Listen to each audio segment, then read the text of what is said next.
Bab 669. Patung yang aneh. Feonichu segera mengeluarkan suara manja. Melalui telepon, dia bahkan bisa merasakan akting manjanya saat ini. Aku percaya bahwa kamu adalah ratu film sekarang. Cepat hentikan. Erikin tiba-tiba merasa dingin dan hampir merinding. Dia bahkan bisa merayu orang melalui telepon. Tidak heran Feonichu begitu populer. Setelah meminta alamat dengan Feonichu dan menyetujui waktu, Erikin pun menutup teleponnya. Tuan Qin ingin menemui Berg. Saat mengetahuinya, Zenet sedikit terkejut. "Kenapa?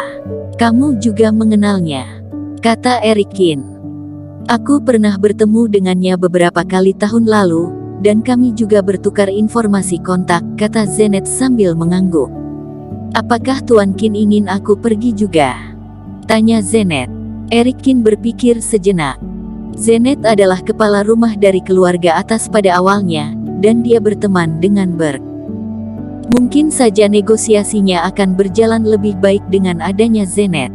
Keduanya naik pesawat jet pribadi dan segera tiba di kota Wudu. Erikin teringat dengan Angela, wanita cantik di pesawat itu. Dia bilang rumahnya berada di kota Wudu, dan dia masih meninggalkan informasi kontaknya. Namun, Erikin datang bekerja, dan dia juga tidak berencana untuk pergi menemuinya. Aula yang dihias dengan indah dan berkelas tinggi. Feonichu mengenakan kacamata hitam dan gaun kelas atas sambil menunggu di depan pintu. "Erikin, aku akan membawamu menemui istri Berg yang juga merupakan produsernya nanti." Berg adalah orang yang sangat murni. Dia benar-benar tenggelam dalam dunia seni, sedangkan hal bisnis dan sosial, istrinya yang mengurus semuanya. Jadi, jika kamu berhasil menjalin hubungan dengannya, pada dasarnya semuanya sudah hampir beres. Saat berjalan masuk, Feonichu berkata sambil memperkenalkannya. "Sepertinya kamu sangat mengagumi Berg," kata Erikin. "Tentu saja. Dia adalah sutradara terbaik di dunia, dan pernah mendapatkan, sudahlah, kamu juga tidak mengerti," kata Feonichu tiba-tiba saat teringat bahwa Erikin sama sekali tidak pernah terlibat dengan dunia hiburan, jadi dia pun tidak ingin repot-repot berbicara. "Kenapa tidak mengerti? Katakan apa yang pernah dia filmkan." "Aku juga bukannya tidak pernah menonton film," kata Erikin. Ketika dia menjadi menantu di keluarga Lin, Alicia Lin tidak menghiraukannya, dan dia juga sering menonton film untuk menghilangkan rasa bosannya. Feonichu mengatakan beberapa filmnya, dan Erikin juga masih memiliki kesan dengan film-film itu. Itu semua adalah film yang sangat klasik tahun ini. Tampaknya Berg memang memiliki kemampuan. Beberapa orang masuk ke ruang privat dengan cepat. Erikin bertemu dengan seorang wanita berambut pirang. "Halo, Erik. Namaku Natalia." Ditemani Feonichu, wanita paruh baya itu berjabat tangan dengan Erikin dengan sangat anggun. "Ini. Sepertinya kita pernah bertemu," kata Natalia sambil memandang Zenet. Zenet tersenyum dan memperkenalkan dirinya. "Ternyata Direktur Zeng Group," kata Natalia mendadak menjadi antusias. Feonichu sebelumnya hanya diperkenalkan bahwa Erikin adalah orang kaya dari kota G, tetapi dia juga mengenal kepala rumah muda dari keluarga atas Eropa. Terlihat dengan jelas bahwa dia lebih kaya dari yang dia bayangkan. Tentu saja, dengan status kedua orang itu saat ini, meski ada Zenet pun, mereka juga tidak perlu menjilatnya. "Bagaimana Tuan Qin ingin berinvestasi pada kami? Berapa investasimu?" Saat kedua pihak sudah duduk, Natalia pun bertanya dengan lugas. "Uang bukanlah masalah. Selama kalian memerlukannya, kami dapat memenuhi aspek itu sepenuhnya," kata Erikin dengan berpura-pura. Erikin memusnahkan geng serigala liar dan Viper Gang, sehingga dia mendapatkan uang yang sangat banyak. "Lalu apa yang kalian butuhkan?" kata Natalia dengan senyum yang semakin manis. Dia merasa Erikin yang ada di depannya sangat enak dipandang, bagaikan seekor kambing yang gemuk. butuh uang untuk membuat film, terutama produksi besar Berg. Dengan investasi besar dari orang kaya kota G ini, dia akan jauh lebih santai. Feonichu mengedipkan matanya yang besar, dan merasa sedikit penasaran.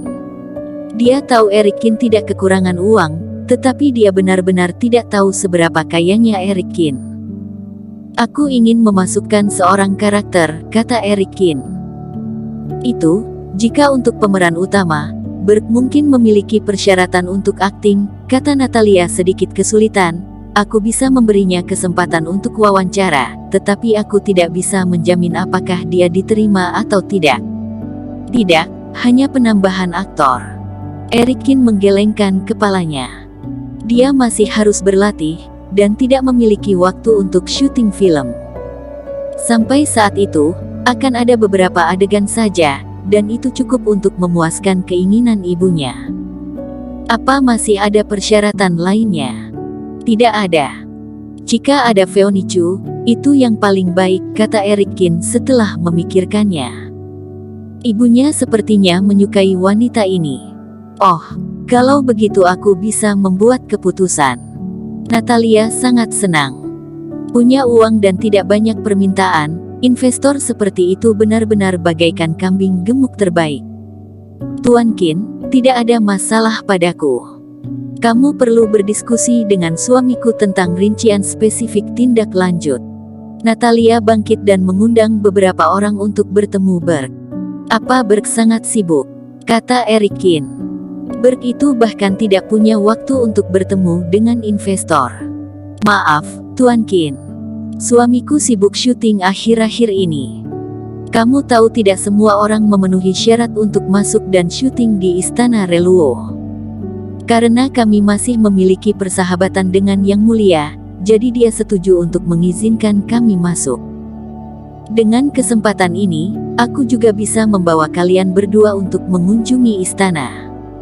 Natalia tersenyum, dan matanya melintas ekspresi yang bangga.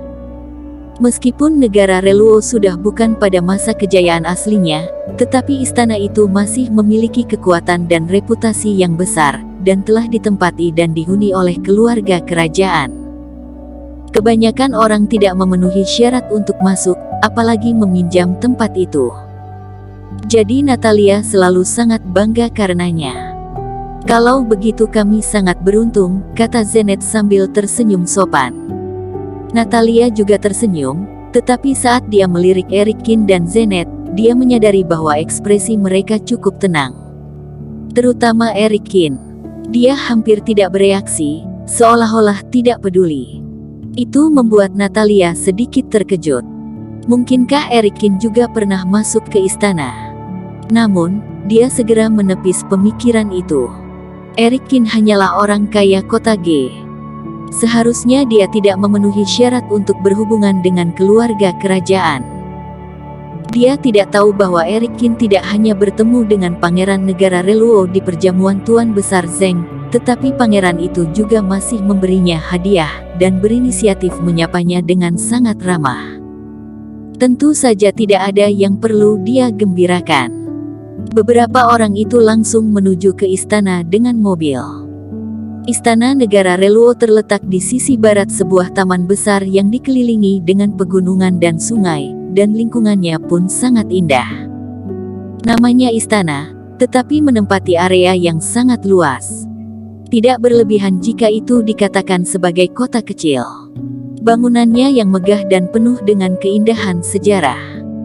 Tetapi sayangnya, kebanyakan orang hanya bisa melihatnya dari jauh, tetapi tidak bisa memasukinya. Eric Kin dan beberapa orang lainnya melewati pemeriksaan keamanan, dan akhirnya masuk. Mereka berjalan di kompleks istana yang diselingi dengan berbagai koridor yang indah, dan sekitarnya dikelilingi dengan berbagai patung, paviliun, dan taman. Saat Eric Kin berjalan melewati sebuah kolam yang dikelilingi oleh 12 patung, dia tiba-tiba mengangkat alisnya. Tuan Kin juga merasa bahwa tempat ini tidak biasa, kan? Kata Natalia tampak tidak terkejut. Dia tersenyum dan berkata, 12 patung Buddha itu diatur oleh seorang master 100 tahun yang lalu dengan menggunakan ilmu sihir timur. Saat berjalan di sini, kamu akan merasa sejuk di sekitarnya. Bahkan di hari yang panas pun, kamu tidak akan merasakan panas. Bukankah sangat luar biasa? Aku dengar harta karun itu hanya dimiliki oleh negara Reluo, bahkan kota Ge pun tidak ada. Saat mendengar itu, Eric Kin hanya tersenyum. Berjalan di sini memang akan membuat orang merasa sejuk. Tetapi, alasannya bukan karena patung Buddha itu mistik. Bersambung. Terima kasih telah menonton video ini sampai akhir. Jangan lupa subscribe dan nantikan kisah episode selanjutnya hanya di Novel Story. Salam.